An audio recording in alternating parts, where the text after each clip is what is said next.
ಆತ್ಮೀಯ ವಿದ್ಯಾರ್ಥಿಗಳೇ, ಕಳೆದ ತರಗತಿಯಲ್ಲಿ ಹಿಂದೂ ಅವಿಭಕ್ತ ಕುಟುಂಬದ ಲಕ್ಷಣಗಳು, ಅದೇ ರೀತಿ ಹಿಂದೂ ಅವಿಭಕ್ತ ಕುಟುಂಬದ ಪ್ರಕಾರಗಳನ್ನು ಅಧ್ಯಯನವನ್ನು ಮಾಡಿ. ಹಿಂದೂ ಅವಿಭಕ್ತ ಕುಟುಂಬ ಅಂದರೆ ಪೀಳಿಗೆಗಳು, ಹಲವಾರು ಪೀಳಿಗೆಗಳು, 2-3 ಪೀಳಿಗೆಗಳ ಜನ ಒಂದೇ ಮನೆಯಲ್ಲಿ ವಾಸಿಸುತ್ತಾ ಒಂದೇ ಅಡಿಗೆ ಮನೆಯಲ್ಲಿ ತಯಾರಾದ ಆಹಾರವನ್ನು ಸೇವಿಸ್ತಾ ಸಾಮಾನ್ಯ ಪೂಜಾ ವಿಧಿವಿಧಾನದಲ್ಲಿ ಭಾಗವಹಿಸ್ತಾ ಆಸ್ತಿಯ ಮೇಲೆ ಸಮಾನ ಒಡೆತನವನ್ನು ಹೊಂದಿರತಕ್ಕಂತಹ ರಕ್ತ ಸಂಬಂಧಿಗಳ ಸಮೂಹವನ್ನು ಏನಂತ ನಾವು ಅವಿಭಕ್ತ ಕುಟುಂಬ, ಹಿಂದೂ ಅವಿಭಕ್ತ ಕುಟುಂಬ ಅಂತ ಹೇಳ್ತೀವಿ. 2-3 ತಲೆಮಾರಿನ ಜನ ಒಂದೇ ಮನೆಯಲ್ಲಿ ವಾಸಿಸ್ತಾ ಒಂದೇ ಅಡಿಗೆ ಮನೆಯಲ್ಲಿ ತಯಾರಾಗಿರ್ತಕ್ಕಂಥ ಆಹಾರವನ್ನು ಸೇವಿಸ್ತಾ ಸಾಮಾನ್ಯ ಪೂಜಾ ವಿಧಿವಿಧಾನದಲ್ಲಿ ಭಾಗವಹಿಸ್ತಾ ಆಸ್ತಿಯ ಮೇಲೆ ಸಮಾನ ಒಡೆತನವನ್ನು ಹೊಂದಿರತಕ್ಕಂಥ ರಕ್ತ ಸಂಬಂಧಿಗಳ ಗುಂಪು, ಬೇರೆಯವರೆಲ್ಲ ಗುಂಪು, ರಕ್ತ ಸಂಬಂಧಿಗಳ ಗುಂಪು ಅಂತ ಹೇಳ್ತೀವಿ ಅವಿಭಕ್ತ ಕುಟುಂಬ. ಅದರ ಲಕ್ಷಣ ಏನು?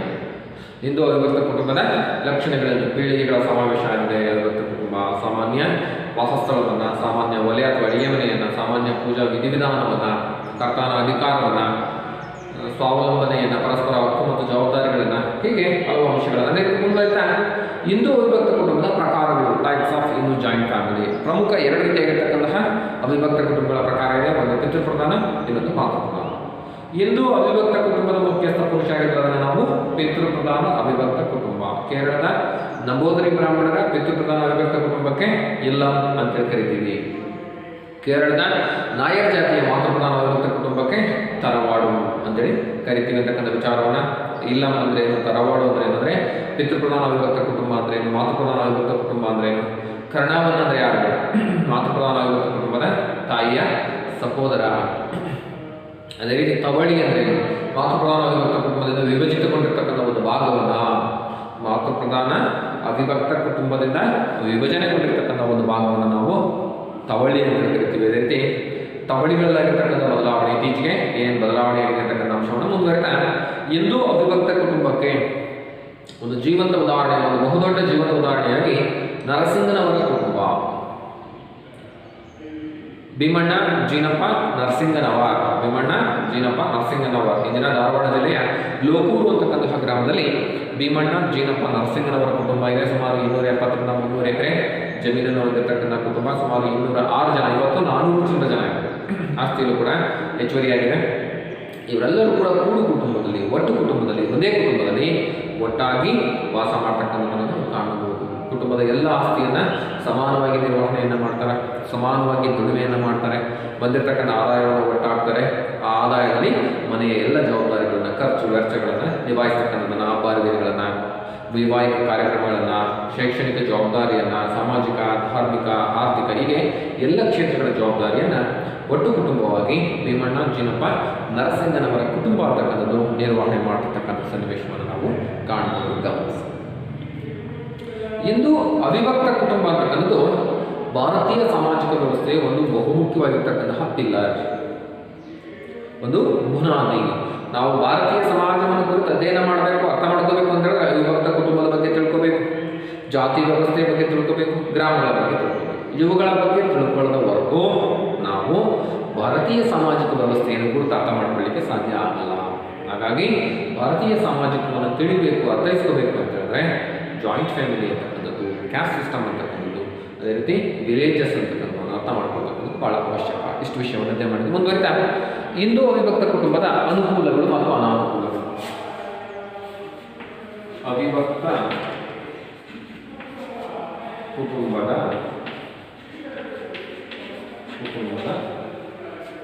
ಅನುಕೂಲಗಳು.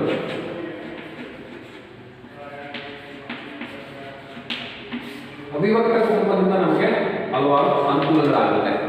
ಹಿಂದೂ ಅವಿಭಕ್ತ ಕುಟುಂಬದಿಂದ ನಮಗೆ ಹಲವಾರು ಅನುಕೂಲಗಳಾಗುತ್ತೆ. ಅದರಲ್ಲಿ ಏನೇನು ಅನುಕೂಲ ಆಗುತ್ತಪ್ಪ ಅಂತ ಹೇಳಿದ್ರೆ, ಮೊದಲಾಗಿ ಆರ್ಥಿಕ ಅನುಕೂಲ. ಆರ್ಥಿಕ ಅನುಕೂಲ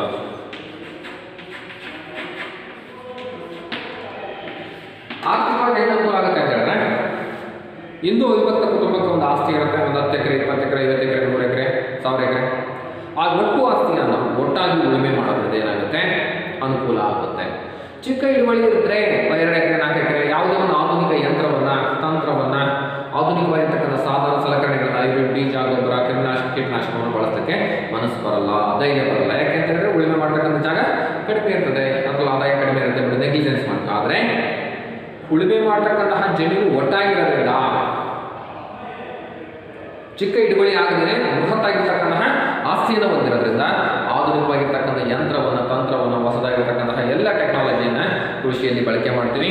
ಜೊತೆಗೆ ಒಟ್ಟಾಗಿ ಎಲ್ಲರೂ ಸೇರಿ ಕೆಲಸ ಮಾಡೋದ್ರಿಂದ ನೋಡ್ರಿ, ಡಿವೈಡ್ ಆಗಿ ಕೆಲಸವನ್ನು ಮಾಡ್ಕೊಂಡ್ರೆ ಚಿಕ್ಕ ಚಿಕ್ಕ ಹಿಡುವಳಿ ಕೆಲಸವನ್ನು ಮಾಡಿದ್ರೆ ತಮ್ಮ ಕುಟುಂಬ ಕೆಲಸವನ್ನು ಮಾಡಲಿಕ್ಕೆ ಬೇರೆ ಕೂಲಿಯನ್ನು ಕರ್ಕೊಂಡು ಬರಬೇಕು, ಖರ್ಚು ಜಾಸ್ತಿ ಆಗುತ್ತೆ. ಆದರೆ ಎಲ್ಲರೂ ಒಟ್ಟಾಗಿ ಏಕತೆಯಿಂದ ಒಗ್ಗಟ್ಟಾಗಿರೋದ್ರಿಂದ ಮನೆಯ ಸರ್ವ ಸದಸ್ಯರು ತಮ್ಮ ಹೊಲದಲ್ಲಿ ಕೃಷಿಯನ್ನು ಮಾಡೋದ್ರಿಂದ ಆರ್ಥಿಕವಾಗಿರ್ತಕ್ಕಂಥ ಅನುಕೂಲ ಆಗುತ್ತೆ, ಖರ್ಚು ಕಡಿಮೆ ಆಗುತ್ತೆ, ಆದಾಯ ಜಾಸ್ತಿ ಆಗುತ್ತೆ. ಆಸ್ತಿ ಜಾಸ್ತಿ ಇರೋದ್ರಿಂದ ಆ ಆಸ್ತಿಯಲ್ಲಿ ಎಲ್ಲ ಜನ ಒಟ್ಟಾಗಿ ಕೂಡಿ ದುಡಿಮೆಯನ್ನು ಮಾಡೋದ್ರ ಮೂಲಕ ತಮಗೆ ಬೇಕಾಗಿರ್ತಕ್ಕಂಥ ಉತ್ಪಾದನೆಯನ್ನು, ಅಂದರೆ ಎಲ್ಲರೂ ಸೇರಿ ಒಂದು ಕಡೆ ದುಡಿಮೆಯನ್ನು ಮಾಡಿದ್ರೆ ಏನಾಗುತ್ತೆ, ಖರ್ಚು ಕಡಿಮೆ ಆಗುತ್ತೆ. ಹೊಸ ಯಂತ್ರಗಳನ್ನು, ಟ್ರ್ಯಾಕ್ಟರ್ ಆಗಿರ್ಬೋದು, ಫ್ಲೋ ಆಗಿರ್ಬೋದು, ಕಲ್ಟಿವೇಟರ್ ಆಗಿರ್ಬೋದು, ಅಥವಾ ಬಾಂಡ್ಲಿ ಆಗಿರ್ಬೋದು, ನಾಟಿ ಮಾಡ್ತಕ್ಕಂತಹ ಯಂತ್ರಗಳಾಗಿರ್ಬೋದು, ಕೊಯ್ಲು ಮಾಡ್ತಕ್ಕಂಥ ಯಂತ್ರಗಳಾಗಿರ್ಬೋದು. ಒಂದು 100 ಎಕರೆ ಜಮೀನಿದೆ, ಭತ್ತ ಹಾಕ್ತೀವಿ, ತಾವೇ ಒಂದು ಸ್ವಂತ ಮಿಷಿನ್, ಕಟಿಂಗ್ ಮಾಡ್ತಕ್ಕಂಥ ಮಿಷಿನ್ಸನ್ನು, ನಾಟಿ ಮಾಡ್ತಕ್ಕಂಥ ಮಿಷಿನನ್ನು, ಅಥವಾ ಭತ್ತ ಕೊಯ್ಲು ಮಾಡ್ತಕ್ಕಂಥ ಮಿಷಿನನ್ನು ತರ್ಬೋದು. ವರ್ಷಕ್ಕೆ 50,000 ಅಥವಾ 1 ಲಕ್ಷ ರೂಪಾಯಿ ಕೊಯ್ಲಿಗೆ ಕೊಡ್ತೀವಿ ಅಂತ ಹೇಳಿದ್ರೆ ಅದ್ರ ಬದಲಿ ನಾವೇ ಒಂದು ಮಿಷಿನ್ಸನ್ನು ತಗೋಬೋದು. ಈ ರೀತಿಯಾಗಿ ಅನುಕೂಲ ಆಗುತ್ತೆ ಆರ್ಥಿಕವಾಗಿ. ಅದೇ ರೀತಿ ಏನು ಬೇರೆ ಕೂಲಿ ಕೊಡ್ತಕ್ಕಂಥ ತಪ್ಪುತ್ತೆ, ಮನೆಯಲ್ಲಿರ್ತಕ್ಕಂಥ ಎಲ್ಲ ಜನರು ಕೂಡ, ಹೆಣ್ಣುಗಳು ಪ್ರತಿಯೊಬ್ಬರು ಕೂಡ ಸೇರಿ ದುಡಿಮೆಯನ್ನು ಮಾಡೋದ್ರಿಂದ ಆರ್ಥಿಕವಾಗಿರ್ತಕ್ಕಂಥ ಅನುಕೂಲ ಆಗುತ್ತೆ. ಎರಡನೇದಾಗಿ ಸದಸ್ಯರ ಸಂರಕ್ಷಣೆ. ಸದಸ್ಯರ ಸಂರಕ್ಷಣೆ ಇಂದು ಅವಿಭಕ್ತ ಕುಟುಂಬದಲ್ಲಿ ತನ್ನಲ್ಲಿರ್ತಕ್ಕಂಥ ಸದಸ್ಯರನ್ನ ಪರಸ್ಪರರು ಸಂರಕ್ಷಣೆಯನ್ನು ಮಾಡಬಹುದು. ಸಣ್ಣ ಮಕ್ಕಳನ್ನ ಹಿರಿಯರು ಸಂರಕ್ಷಣೆ ಮಾಡ್ತಾರೆ. ವಯಸ್ಸಾಗಿರ್ತಕ್ಕಂಥ ಅಜ್ಜ ಅಜ್ಜಿಯರು ಸಣ್ಣ ಮಕ್ಕಳನ್ನ ಸಾಕ್ತಾರೆ. ಅವ್ರಿಗೆ ಸೂಕ್ತವಾಗಿರ್ತಕ್ಕಂಥ ಜ್ಞಾನವನ್ನು ಅವ್ರನ್ನ ಮನೆಯಲ್ಲಿ ಇಟ್ಕೊಂಡು ಪಾಲನೆ ಪೋಷಣೆ ಮಾಡ್ತಕ್ಕಂಥ ಕೆಲಸವನ್ನು ಅಜ್ಜ ಅಜ್ಜಿಗಳು ನೋಡ್ಕೊಂತಾರೆ, ಮಾಡ್ತಾರೆ. ಅದೇ ರೀತಿ ಹೆಣ್ಣು ಮಕ್ಕಳನ್ನ ಗಂಡು ಮಕ್ಕಳು ಪಾಲನೆ ಪೋಷಣೆ ಮಾಡ್ತಾರೆ. ಅವ್ರಿಗೆ ರಕ್ಷಣೆಯನ್ನ ಯಾರಾದ್ರೂ ಕೂಡ ದುಷ್ಟರಿಂದ, ಬೇರೆ ಜನರಿಂದ ಯಾವುದೇ ರೀತಿಯಾಗಿರ್ತಕ್ಕಂಥ ಅಪಾಯ ಆಗದಂತೆ ಗಂಡು ಮಕ್ಕಳು ರಕ್ಷಣೆಯನ್ನು ಕೊಡ್ತಾರೆ ಕುಟುಂಬಕ್ಕೆ. ಅದೇ ರೀತಿ ಗಂಡು ಮಕ್ಕಳಿಗೆ ಬೇಕಾಗಿರ್ತಕ್ಕಂಥ ಆಹಾರವನ್ನ, ಬಟ್ಟೆ ತೊಳಿತಕ್ಕಂಥ ಕೆಲಸ ಆಗಿರ್ಬೋದು, ಅಡುಗೆ ಮಾಡ್ತಕ್ಕಂಥ ಕೆಲಸ ಆಗಿರ್ಬೋದು, ಹೀಗೆ ಎಲ್ಲ ಮನೆಯ ಕೆಲಸ ಕಾರ್ಯಗಳನ್ನು, ಜವಾಬ್ದಾರಿಗಳನ್ನು ಸಮರ್ಥವಾಗಿ ಹೆಣ್ಣುಮಕ್ಕಳು ನಿಭಾಯಿಸುವುದರ ಮೂಲಕ ಹೆಣ್ಣನ್ನು ಗಂಡು, ಗಂಡನ್ನು ಹೆಣ್ಣು, ಮಕ್ಕಳನ್ನು ವಯಸ್ಕರು, ವಯಸ್ಕರನ್ನ ಮಕ್ಕಳು, ಪೂರ್ತಿ ವಯಸ್ಸಾಗಿರ್ತಕ್ಕಂಥವ್ರನ್ನ ಯುವಕರು, ಮನೆಯಲ್ಲಿರ್ತಕ್ಕಂಥ ಯುವಕರು ಅವ್ರನ್ನ ನಡೆದಾಡಿಸ್ತಕ್ಕಂತಹ, ಊಟ ಮಾಡಿಸ್ತಕ್ಕಂತಹ, ಅವ್ರನ್ನ ಪಾಲನೆ ಪೋಷಣೆ ಮಾಡ್ತಕ್ಕಂತಹ ಜವಾಬ್ದಾರಿಯನ್ನು ಓದ್ಕೊಂಡಿರ್ತಕ್ಕಂಥದ್ದನ್ನು ನಾವು ಕಾಣ್ಬೋದು. ಅಂದರೆ ಅವಿಭಕ್ತ ಕುಟುಂಬದಲ್ಲಿರ್ತಕ್ಕಂಥ ಸದಸ್ಯರ ರಕ್ಷಣೆ, ಸಂರಕ್ಷಣೆ ಆಗುತ್ತೆ. ಒಬ್ಬರು ಇನ್ನೊಬ್ಬರನ್ನ, ಅಂದರೆ ಪರಸ್ಪರರ ನಡುವೆ ಸಂರಕ್ಷಣೆಯನ್ನು ಕಾಣಬಹುದು. ಇದು ಒಂದು ಅನುಕೂಲ. ಅದೇ ರೀತಿ ಮೂರನೇದಾಗಿ ಮನರಂಜನೆ, ಎಂಟರ್ಟೈನ್ಮೆಂಟ್. ಮನರಂಜನೆ, ವಿಭಕ್ತ ಕುಟುಂಬ, ಅಣು ಕುಟುಂಬ, ಕೇಂದ್ರ ಕುಟುಂಬ, ಒಂದು ಗಂಡ ಹೆಂಡತಿಗೆ ಒಬ್ಬರೇ ಮಕ್ಕಳು ಇರ್ತಾರೆ ಅಥವಾ ಇಬ್ಬರು ಇರ್ತಾರಷ್ಟೇ. ಅವ್ರ ನಡುವೆ ಪರಸ್ಪರ ಆಟೋಟಗಳನ್ನು ಅಥವಾ ಕ್ರೀಡೆಯನ್ನು ಕಾಣಲಿಕ್ಕೆ ಸಾಧ್ಯ ಆಗಲ್ಲ. ಅವರದ್ದಾಗಿರ್ತಕ್ಕಂಥ ಕೆಲಸದಲ್ಲಿ ಬಿಸಿ ಇರ್ತಾರೆ. ಆದರೆ ಅವಿಭಕ್ತ ಕುಟುಂಬದಲ್ಲಿ 4-5 ಫ್ಯಾಮಿಲಿಗಳು, ಅವರ ಮಕ್ಕಳು, ಅವರ ಮೊಮ್ಮಕ್ಕಳು, ಹೀಗೆ ಜನಸಂಖ್ಯೆಯ ಪ್ರಮಾಣ ಏನಾಗಿರ್ತದೆ, ಹೆಚ್ಚಾಗಿರ್ತದೆ, ಜಾಸ್ತಿ ಆಗಿರ್ತಕ್ಕಂಥದ್ದನ್ನು ನಾವು ಕಾಣ್ಬೋದು. ಆದ್ದರಿಂದ ಇಂದು ಅವಿಭಕ್ತ ಕುಟುಂಬದಲ್ಲಿರ್ತಕ್ಕಂಥ ಜನ ಪರಸ್ಪರರಲ್ಲಿ ಗ್ರಾಮೀಣ ಆಟೋಟಗಳಲ್ಲಿ ಭಾಗವಹಿಸುವ ಮೂಲಕ, ಮನೆಯಲ್ಲಿ ಕವಡೆ ಆಡ್ತಕ್ಕಂತಹ ಆಟ ಆಗಿರ್ಬೋದು, ಅಥವಾ ದಶಬಾರ ಆಟ ಆಗಿರ್ಬೋದು, ಅಥವಾ ಬೇರೆ ಬೇರೆ ರೀತಿಯಾದಂಥ ಮಕ್ಕಳು ಅವರಿಗೆ ಸಂಬಂಧಪಟ್ಟಿರ್ತಕ್ಕಂಥ ಕ್ರೀಡೆಗಳಲ್ಲಿ ಭಾಗವಹಿಸುವ ಮೂಲಕ ಪರಸ್ಪರರಲ್ಲಿ ಮನರಂಜನೆಯನ್ನು ಪಡ್ಕೋಬಹುದು. ಅಂದರೆ ಇನ್ನೊಬ್ಬರನ್ನ ಮನರಂಜನೆಗಾಗಿ ಅವಲಂಬಿಸ್ತಕ್ಕಂಥ ಅವಶ್ಯಕತೆ ಇಲ್ಲ. ಯಾಕಂದರೆ ಮನೆಯಲ್ಲಿ 8 ಜನ ಮಕ್ಕಳು ಇರ್ತಾರೆ, ಅವರವರೇ ಸೇರ್ಕೊಂಡು ಆಟ ಆಡ್ಬೋದು. ಮನೆಯಲ್ಲಿ 4-5 ಜನ ಹೆಣ್ಮಕ್ಳು ಇರ್ತಾರೆ, ಅವರವರ ಗ್ರಾಮೀಣವಾಗಿರ್ತಕ್ಕಂತಹ ಕೆಲವೊಂದು ಆಟೋಟಗಳಲ್ಲಿ ಭಾಗವಹಿಸಬಹುದು. ಆ ಮೂಲಕ ಮನರಂಜನೆಯನ್ನು ಪಡಿಬೋದು. ಹಾಗಾಗಿ ಹಿಂದೂ ಅವಿಭಕ್ತ ಕುಟುಂಬ ಅಂತಕ್ಕಂಥದ್ದು ಮನರಂಜನೆಯನ್ನು ನೀಡ್ತಕ್ಕಂಥ ಕೆಲಸವನ್ನು ಮಾಡ್ತಕ್ಕಂಥದ್ದನ್ನು ಕಾಣ್ಬೋದು. ಅದೇ ವ್ಯಕ್ತಿತ್ವ ವಿಕಾಸ ಆಗುತ್ತೆ.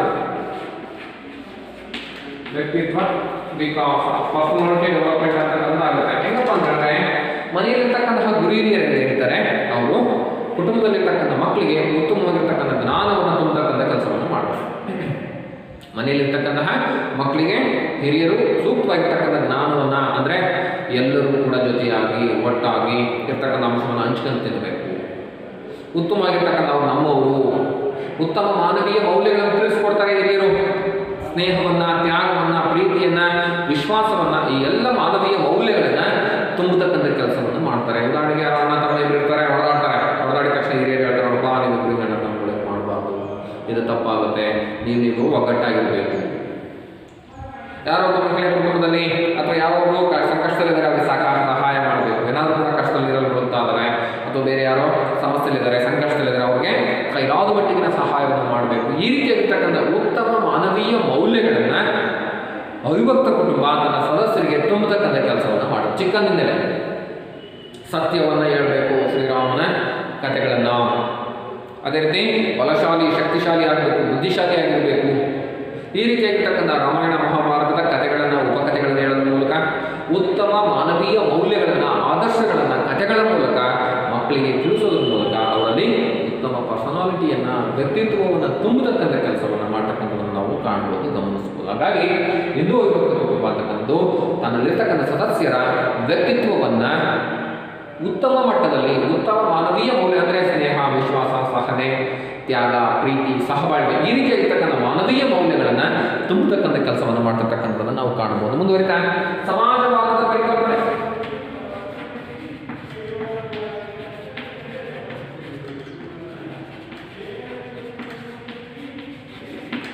ಸಮಾಜವಾದದ ಪರಿಕಲ್ಪನೆಯನ್ನ ಮೂಡಿಸುತ್ತೆ ಹಿಂದೂ ಅವಿಭಕ್ತ ಕುಟುಂಬ.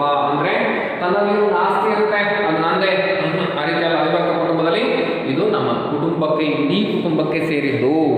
ಈ ಆಸ್ತಿ ಅಂತಕ್ಕಂಥದ್ದು ಎಂಥದ್ದು ಇಡೀ ಕುಟುಂಬಕ್ಕೆ ಸೇರಿದ್ದು ಅಂತಕ್ಕಂತಹ ಭಾವನೆಯನ್ನ ಮೂಡಿಸ್ತಕ್ಕಂಥ ಕೆಲಸವನ್ನ ಮಾಡುತ್ತೆ.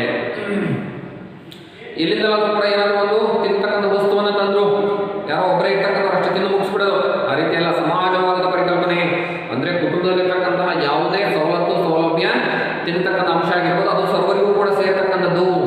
ಯಾವುದೇ ಒಂದು ಅಂಶ ಇದೆ ಅಂತ ಹೇಳಿದ್ರೆ ಎಲ್ಲರಿಗೂ ಕೂಡ ಸಮಾನವಾಗಿ ಹಂಚತಕ್ಕಂಥದ್ದು, ಎಲ್ಲರಿಗೂ ಕೂಡ ಸಮಾನವಾಗಿ ಹಂಚತಕ್ಕಂತಹ ಸಮಾಜವಾದದ ಪರಿಕಲ್ಪನೆ. ಇದು ಎಲ್ಲರಿಗೂ ಸೇರಿದೆ. ಇದು ನಾನು ಯಾವೊಬ್ಬ ವ್ಯಕ್ತಿಯ ವೈಯಕ್ತಿಕವಾಗಿರ್ತಕ್ಕಂತಹ ಸ್ವತ್ತಲ್ಲ ಇದು. ಹಾಗಾಗಿ ಊಟ ಆಗಿರ್ಬೋದು, ಯಾವುದೇ ತಿನಿಸು ಆಗಿರ್ಬೋದು, ಯಾವುದೇ ಬಟ್ಟೆ ಆಗಿರ್ಬೋದು, ಯಾವುದೇ ಆಸ್ತಿ ಆಗಿರ್ಬೋದು, ಯಾವುದೇ ಜಾಗ ಆಗಿರ್ಬೋದು, ಯಾವುದೇ ಕಾರು ಅಥವಾ ಬೈಕ್, ಸೈಕಲ್ಲು, ಬಟ್ಟೆ, ಇವುಗಳು ವ್ಯಕ್ತಿಯ ವೈಯಕ್ತಿಕವಾಗಿರ್ತಕ್ಕಂತಹ ಸ್ವತ್ತಾಗಿರ್ತದೆ.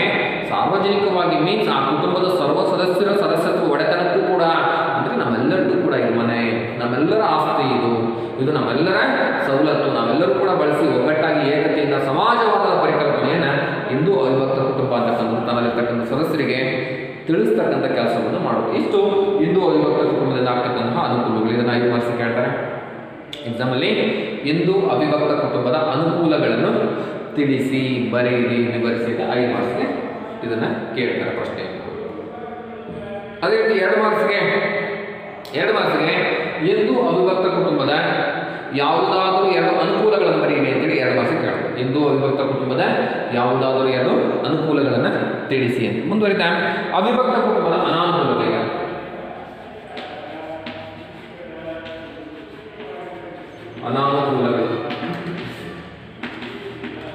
ಅನಾನುಕೂಲಗಳು ಏನಪ್ಪಾ? ಡಿಮೆರಿಟ್ಸ್ ಅಂತೇಳಿ ಹಿಂದೂ ಅವಿಭಕ್ತ ಕುಟುಂಬದಿಂದ ಸೋಮಾರಿತನವನ್ನು ಪ್ರೋತ್ಸಾಹಿಸುತ್ತದೆ.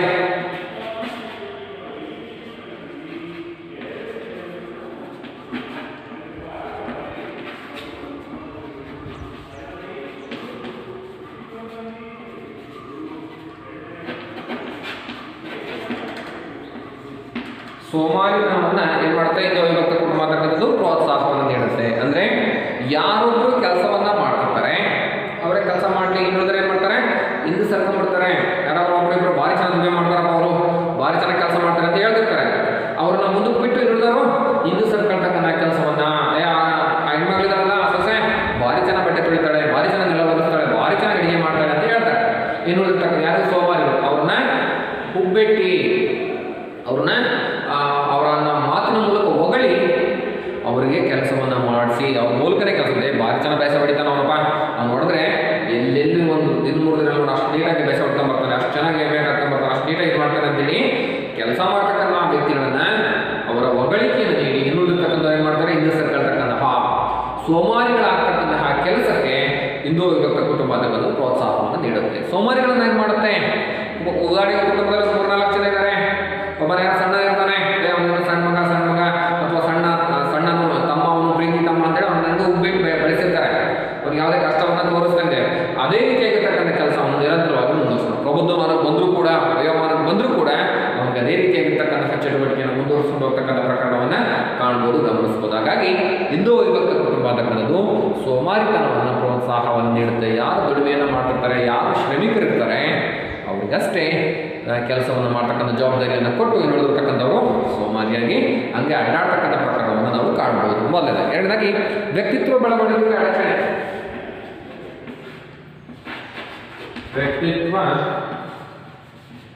ಬೆಳವಣಿಗೆಗೆ ಅಡಚಣೆಯನ್ನು ಉಂಟು ಮಾಡುತ್ತದೆ. ಹೇಗಪ್ಪ ಅಂತ ಹೇಳಿದ್ರೆ, ಅವಿಭಕ್ತ ಕುಟುಂಬದಲ್ಲಿ ಯಾವುದೇ ಒಂದು ಕೆಲಸಕ್ಕೆ ಹೋದರೂ ಕೂಡ ಜೊತೆಯಾಗಿರ್ತಾರೆ. ಏಕಾಂಗಿಯಾಗಿ ಹೋಗಿ ಕೆಲಸವನ್ನು ಮಾಡ್ತಕ್ಕಂಥ ಪ್ರಕರಣ ಕಡಿಮೆ ಆಗಿರ್ತದೆ. ಹಿಂದೂ ವಿಭಕ್ತ ಕುಟುಂಬದಲ್ಲಿ ಯಾವುದೇ ರೀತಿಯಾಗಿರ್ತಕ್ಕಂತಹ ಕೆಲಸ ಕಾರ್ಯಗಳಿಗೆ ಜೊತೆಯಾಗಿ ಹೋಗ್ತಕ್ಕಂಥ ಪ್ರಕರಣಗಳು ಹೆಚ್ಚಾಗಿದೆ. ಅಂದರೆ ಯಾವುದೇ ಹೊಲದ ಕೆಲಸ ಇದೆ, ಯಾವುದೇ ಒಂದು ಎಕ್ಸಾಮ್ ಇದೆ, ಯಾವುದೇ ಒಂದು ಸಮಯ ಸಂದರ್ಭ ಸನ್ನಿವೇಶ ಇದೆ, ಎಂಥದೇ ಪ್ರಕರಣ ಬಂದರೂ ಕೂಡ ಹಿಂದೂ ಅವಿಭಕ್ತ ಕುಟುಂಬದಲ್ಲಿ ಎಲ್ಲರೂ ಕೂಡ ಒಟ್ಟಾಗಿ ಹೋಗಿ ಆ ಸನ್ನಿವೇಶವನ್ನು ಎದುರಿಸ್ತಕ್ಕಂಥದ್ದನ್ನು ನಾವು ಕಾಣ್ಬೋದು. ಯಾವುದೇ ಒಂದು ಸುಖ ಆಗಿರ್ಬೋದು, ದುಃಖ ಆಗಿರ್ಬೋದು, ಅನುಕೂಲ ಇರ್ಬೋದು, ಅನಾನುಕೂಲ ಆಗಿರ್ಬೋದು. ಆದರೆ ನಂತರ ದಿನದಲ್ಲಿ ಅವ್ರು ಯಾರು ಕೂಡ ಇಲ್ಲ, ಬೇರೆ ಬೇರೆ ಕೆಲಸಕ್ಕೆ ಹೋಗಿದ್ದಾರೆ, ಮನೇಲಿ ಯಾರು ಕೂಡ ಅವಘಡ ಆಯಿತು, ಅಪಾಯ ಆಯಿತು, ಅಥವಾ ಏನಾದರೂ ಕೂಡ ತೊಂದರೆ ಬಂತು ಅಂತ ಹೇಳಿದ್ರೆ ಅದನ್ನು ನಿಭಾಯಿಸ್ತಕ್ಕಂತಹ ಶಕ್ತಿ ಆ ವ್ಯಕ್ತಿಗೆ ಇರಲ್ಲ. ಎಲ್ಲ ಸನ್ನಿವೇಶದಲ್ಲಿ ಜೊತೆಯಾಗಿ ಹಿರಿಯರು, ಸಣ್ಣ ಮಕ್ಕಳಿಗೆ ಪ್ರತಿಯೊಬ್ಬರು ಅಪ್ಪ ಅಥವಾ ಚಿಕ್ಕಪ್ಪ ಎಲ್ಲರೂ ಕೂಡ ಜೊತೆಯಾಗಿ ಇರ್ತಾರೆ. ಎಲ್ಲ ಸನ್ನಿವೇಶದಲ್ಲಿ ಸಣ್ಣ ಮಕ್ಕಳು ಏನು ಮಾಡ್ತಾರೆ, ಜವಾಬ್ದಾರಿಯನ್ನು ನಾನು ಏನು ಮಾಡಬೇಕು ಅಂತಕ್ಕಂಥ ತನ್ನ ವೈಯಕ್ತಿಕವಾಗಿರ್ತಕ್ಕಂತಹ ಚಟುವಟಿಕೆಗಳನ್ನು ಯಾವ ರೀತಿ ನಿಭಾಯಿಸಬೇಕು ಅಂತಕ್ಕಂಥ ಜ್ಞಾನವನ್ನು ಪಡ್ಕೊಂಡಿರಲ್ಲ. ಅಂಥ ಸಂದರ್ಭದಲ್ಲಿ ವ್ಯಕ್ತಿತ್ವ ಅಂತಕ್ಕಂಥ ಅಡಚಣೆ, ಅಂದರೆ ಬೆಳವಣಿಗೆಗೆ ಅಡಚಣೆ ಆಗುತ್ತೆ. ಇದ್ದಾರೆ, ಅವ್ರು ಇದ್ದಾರೆ, ನನ್ನೆಲ್ಲ ನೋಡ್ಕೊಂತಾರೆ, ನಮ್ಮ ಅಪ್ಪ ಇದ್ದಾರೆ, ನಮ್ಮ ಚಿಕ್ಕಪ್ಪ ಇದ್ದಾರೆ, ನಮ್ಮ ಚಿಕ್ಕಮ್ಮ ಇದ್ದಾರೆ, ನಮ್ಮ ಅಣ್ಣ ಇದ್ದಾನೆ ಅಂತಕ್ಕಂಥ ನೆಗ್ಲಿಜೆನ್ಸಿಯಿಂದ ಸಣ್ಣವರು ಯುವಕರು ಏನು ಮಾಡ್ತಾರೆ ಅಂತ ಹೇಳಿದ್ರೆ ತಾವು ತಮ್ಮ ಜೀವನ ಬೇಕಾಗಿರ್ತಕ್ಕಂಥ ಪರ್ಸನಾಲಿಟಿಯನ್ನು ಡೆವಲಪ್ಮೆಂಟ್ ಮಾಡ್ಕೊಳ್ತಕ್ಕಂಥ ಸನ್ನಿವೇಶವನ್ನು, ಉದಾಹರಣೆಗೆ ಏನೋ ಒಂದು ಆಸ್ತಿ ವಿಚಾರಗಳಿಗೆ ಸಂಬಂಧಪಟ್ಟಿರ್ತಕ್ಕಂತಹ ಸಮಸ್ಯೆ ಬಂದಿರುತ್ತೆ ಅಂತ ನೋಡ್ಕೊಳ್ತಾ ದೊಡ್ಡವರು ಏನು ಮಾತಾಡಬೇಕು, ಏನು ರೂಲ್ಸ್ ಇದೆ, ಏನು ತೊಂದರೆ ಆಗಿದೆ ಅಂತಕ್ಕಂಥ ಜ್ಞಾನವನ್ನು ತಿಳ್ಕೊಳ್ತಕ್ಕಂಥ ಕೆಲಸವನ್ನು ಮಾಡಲ್ಲ. ನೆಗ್ಲಿಜೆನ್ಸಿ, ಅವರಿದ್ದಾರೆ, ನೋಡ್ಕೊಳ್ತಾರೆ, ನಡೆಯಾಗಬೇಕು. ಈ ರೀತಿಯಾಗಿ ಎಲ್ಲ ಪ್ರಕರಣಗಳಲ್ಲಿ, ಎಲ್ಲ ರೀತಿಯಾಗಿರ್ತಕ್ಕಂಥ ಸನ್ನಿವೇಶದಲ್ಲಿ ಈ ರೀತಿ ತಾತ್ಸಾರವನ್ನು ಮಾಡೋದ್ರಿಂದ ವ್ಯಕ್ತಿತ್ವ ಬೆಳವಣಿಗೆಗೆ ಅಡಚಣೆ ಆಗುತ್ತೆ ಅವಿಭಕ್ತ ಕುಟುಂಬ. ಮೂರನೇದಾಗಿ ಸ್ವಜನ ಪಕ್ಷಪಾತ, ಆಂತರಿಕ ಘರ್ಷಣೆ ಮತ್ತು ದಾವೆಗಳಿಗೆ ಪ್ರೋತ್ಸಾಹ ನೀಡುತ್ತದೆ. ಸ್ವಜನ ಪಕ್ಷಪಾತ, ಆಂತರಿಕ ಸಂಘರ್ಷ,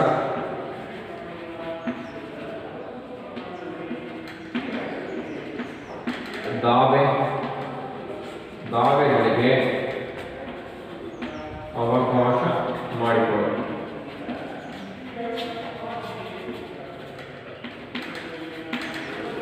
ಅವಿಭಕ್ತ ಕುಟುಂಬ ಅನ್ನೋದು ಸ್ವಜನ ಪಕ್ಷಪಾತ.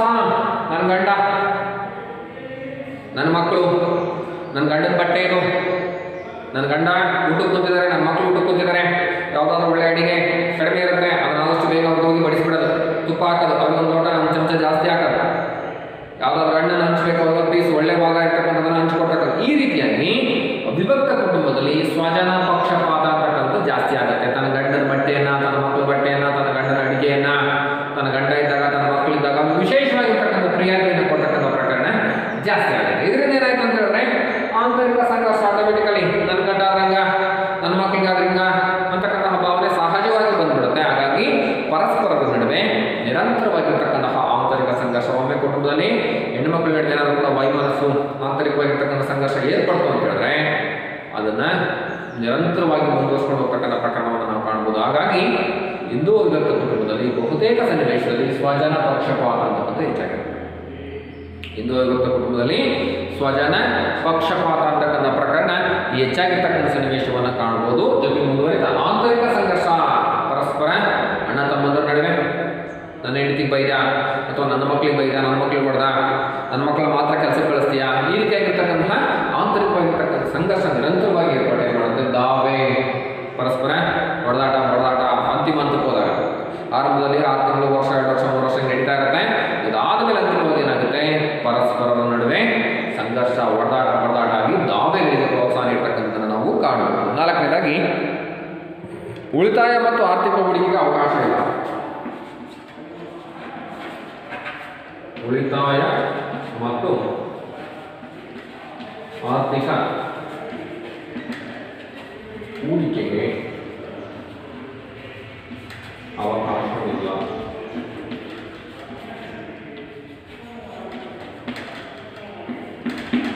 ಉಳಿತಾಯ ಮತ್ತು ಆರ್ಥಿಕ ಹೂಡಿಕೆಗೆ ಅವಕಾಶ ಅಂತಕ್ಕಂಥದ್ದು ಇಲ್ಲ ಇಲ್ಲಿ ಅವಿಭಕ್ತ ಕುಟುಂಬದಲ್ಲಿ. ಉಳಿತಾಯಕ್ಕೂ ಅವಕಾಶ ಇಲ್ಲ, ಆರ್ಥಿಕ ಹೂಡಿಕೆಗೂ ಕೂಡ ಸೂಕ್ತವಾಗಿರ್ತಕ್ಕಂಥ ಅವಕಾಶ ಇಲ್ಲೇ ಇರ್ತಕ್ಕಂಥ ಸನ್ನಿವೇಶವನ್ನು ನಾವು ಕಾಣಬಹುದು, ಗಮನಿಸಬಹುದು. ಅಂದ್ರೆ ಇಲ್ಲಿ ವ್ಯಕ್ತಿ ಯಾವುದೇ ಆದಾಯ ಬಂತು ಅಂದ್ರೆ ಯಾರ ಕೈ ಕೊಡಬೇಕು? ಕರ್ತಾನ ಕೈಗೆ ಕೊಡಬೇಕು. ಯಾವುದೇ ಒಂದು ಆಸ್ತಿಯಲ್ಲಿ ದವಸ ಧಾನ್ಯಗಳನ್ನ ಅಥವಾ ಕಾಯಿ ಪಲ್ಯಗಳನ್ನ ಅಥವಾ ಯಾವುದೇ ರೀತಿಯಾಗಿರ್ತಕ್ಕಂಥ ಆದಾಯ ಬಂತು ಅಂದ್ರೂ ಕೂಡ ಅದನ್ನ ಕುಟುಂಬದಲ್ಲಿ ಒಟ್ಟಾಕಬೇಕು. ಆದಾಯವನ್ನ ತಾನೇ ಪರ್ಸನಲ್ ಆಗಿ ಉಳಿತಾಯ ಮಾಡೋಂಗಿಲ್ಲ. ಯಾವುದೇ ಆದಾಯವನ್ನ ತಾನೇ ವೈಯಕ್ತಿಕವಾಗಿ ಅದನ್ನ ಇಟ್ಕೊಳ್ಳಂಗಿಲ್ಲ. ಅದರ ಇಡುವಳಿ, ಅದರ ಎಲ್ಲ ಸಂಪೂರ್ಣ ಜವಾಬ್ದಾರಿ ಕುಟುಂಬದ ಮುಖ್ಯಸ್ಥ, ಹಿರಿಯ ಮಹಿಳೆ ಅಥವಾ ಹಿರಿಯ ಪುರುಷ ಇರ್ತಾರೆ, ಅವ್ರ ಕೈ ಕೊಡಬೇಕು ಬಂದಿರತಕ್ಕಂಥ ಆದಾಯವನ್ನ. ಅವರ ಮುಖಾಂತರ ವಿಲೇವಾರಿಯನ್ನ ಮಾಡಬೇಕು. ಹಾಗಾಗಿ ಎಂದೋ ಅವಿಭಕ್ತ ಕುಟುಂಬದಲ್ಲಿ ಉಳಿತಾಯ ಮಾಡಲಿಕ್ಕೆ, ಸ್ವಂತವಾಗಿ ವೈಯಕ್ತಿಕವಾಗಿ ಉಳಿತಾಯ ಮಾಡಲಿಕ್ಕೆ, ಇಡೀ ಕುಟುಂಬ ಒಟ್ಟು ಕುಟುಂಬದಲ್ಲಿ ಉಳಿತಾಯ ಮಾಡಬಹುದು ಆದಾಯ ಜಾಸ್ತಿ ಇತ್ತು ಅಂತ. ಆದರೆ ವೈಯಕ್ತಿಕವಾಗಿ ಉಳಿತಾಯ ಮಾಡಲಿಕ್ಕೆ ಮತ್ತು ಆರ್ಥಿಕ ಹೂಡಿಕೆಯನ್ನು ಮಾಡಲಿಕ್ಕೆ, ನಿನ್ನ ಹತ್ರ ಏನೋ 1 ಲಕ್ಷ 2 ಲಕ್ಷ ದುಡ್ಡಿದೆ, ನೀನು ಎಜುಕೇಟೆಡ್ ಆಗಿದೆಯಾ, ನಿನ್ನ ಸ್ಯಾಲರಿಯಿಂದ ಏನೋ ದುಡ್ಡಿದೆ, ಅದನ್ನೇನಾದ್ರೂ ಕೂಡ ಒಂದು ಸೈಟ್ ತಗೊಳ್ಳಿಕ್ಕೆ ಅವಕಾಶ ಇಲ್ಲ. ಯಾಕಂದ್ರೆ ಕುಟುಂಬಕ್ಕೆ ಎಲ್ಲರಿಗೂ ಕೂಡ ಸೇರಿದ್ದು ಡಿವೈಡ್ ಆಗಿರಲ್ಲ. ನೀನು ತಗೊಂಡ್ರು ಕೂಡ ಅದು ಕುಟುಂಬದ ಸರ್ವರಿಗೂ ಕೂಡ ಸೇರಿರ್ತಕ್ಕಂತಹ ಅಂಶ ಆಗುತ್ತೆ. ಆಗ ಕುಟುಂಬದ ಸರ್ವರಿಗೂ ಕೂಡ ಸೇರಿರ್ತಕ್ಕಂತಹ ಫ್ಯಾಕ್ಟರ್ ಆಗುತ್ತೆ. ಹಾಗಾಗಿ ತನ್ನ ವೈಯಕ್ತಿಕ ಉಳಿತಾಯವನ್ನ ಹೂಡಿಕೆ ಮಾಡಲಿಕ್ಕೆ ಯಾವುದಾದ್ರೂ ಒಂದು ಸೈಟನ್ನು, ಮನೆಯನ್ನ, ಕಾರನ್ನ ಅಥವಾ ಯಾವುದಾದ್ರೂ ಕೂಡ ಇನ್ವೆಸ್ಟ್ಮೆಂಟ್ ಅನ್ನ, ಮ್ಯೂಚುವಲ್ ಫಂಡ್ ಅಲ್ಲಿ ಬೇರೆ ಬೇರೆ ಈ ರೀತಿಯಾಗಿ ಆದಾಯವನ್ನು ಹೂಡಿಕೆ ಮಾಡಲಿಕ್ಕೆ ಸೂಕ್ತವಾಗಿರ್ತಕ್ಕಂಥ ಅವಕಾಶ ಅಂತಕ್ಕಂಥ ಅವಿಭಕ್ತ ಕುಟುಂಬದಲ್ಲಿ ಇಲ್ಲ. ಇದು ಕೂಡ ಒಂದು ಅನಾನುಕೂಲ. ಮುಂದುವರಿತಾ ಸಾಮಾಜಿಕ ಚಲನೆಗೆ ಮಾರಕ ಮತ್ತು ಸ್ತ್ರೀಯರ ಸ್ಥಾನಮಾನ ಕೆಳಹಂತಸ್ಥೀಕರಣ.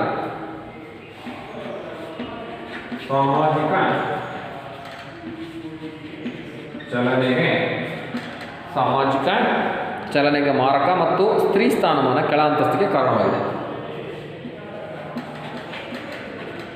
ಮತ್ತು ಸ್ತ್ರೀ ಕೆಳ ಅಂತಸ್ತಿಗೆ ಕಾರಣವಾಗಿದೆ.